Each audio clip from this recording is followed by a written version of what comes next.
This is just a quick video to show you what goes into the published research studies that we read in class. We'll be reading articles for class, and these articles are going to be peer-reviewed articles. And so what does that mean when we talk about peer review? Well, to give you an idea, I'm just going to talk to you about a paper that I wrote that came out last year. This is a paper on some computational neuroscience, but if you look here at the dates, the paper was received in June of 2017, and it was accepted over a year later in September of 2018, and then published in December of 2018. And so what happened from June of 2017 to September of 2018 is the peer review process. And so what does the peer review process entail? So first, I submitted the paper, the written document with all of the figures, and I wrote a cover letter that explains the importance of the work and why I think it warrants publication. This goes to an editor. The editor can either reject the paper, look at it, and say it's not suitable for this journal, or they can send it out for peer review. They're considering to publish it. They're going to send it to experts in the field to look at it, to review it, and to give feedback.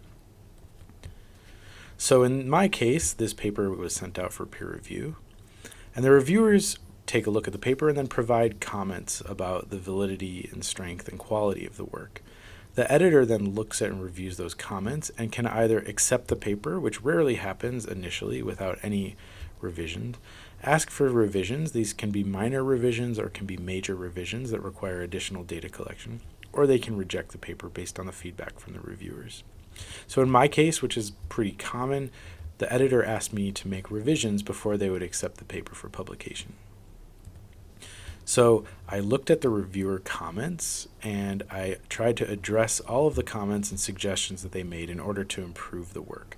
So here you can see in black, I provide a document when I resubmit the work. This is the reviewer's comment and my response to it, and I explain how I responded to it, and then I'll also talk about where I made that change in the document. And so I respond to as many comments as I can to try to address the concerns of the reviewers.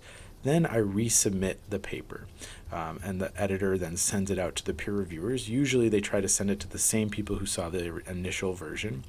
They then provide more comments, and then the editor has the option to accept, reject the paper or ask for more revisions. And so finally I went through this process, and after 2 rounds of revisions, my paper was accepted.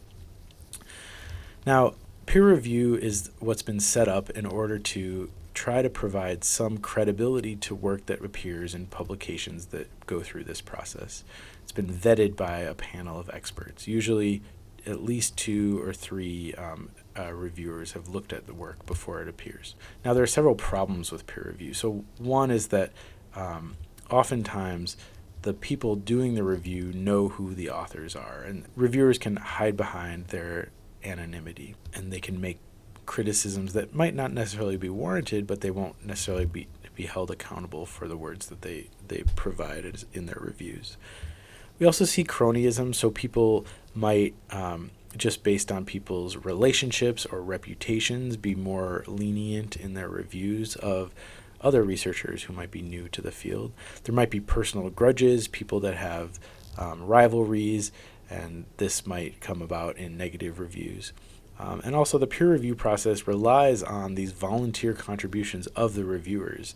This can be a time-consuming process, and it's not rewarded very well, and it's volunteer. And so this is sort of a challenging model to sustain.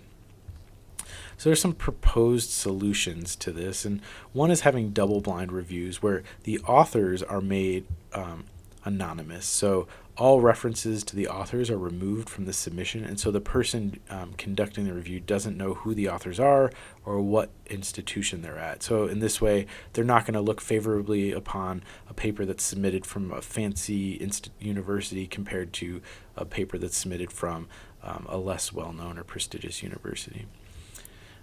We also see that the anonymity of reviewers is sometimes with some journals being removed, and so we're having the option and sometimes a requirement to sign our reviews.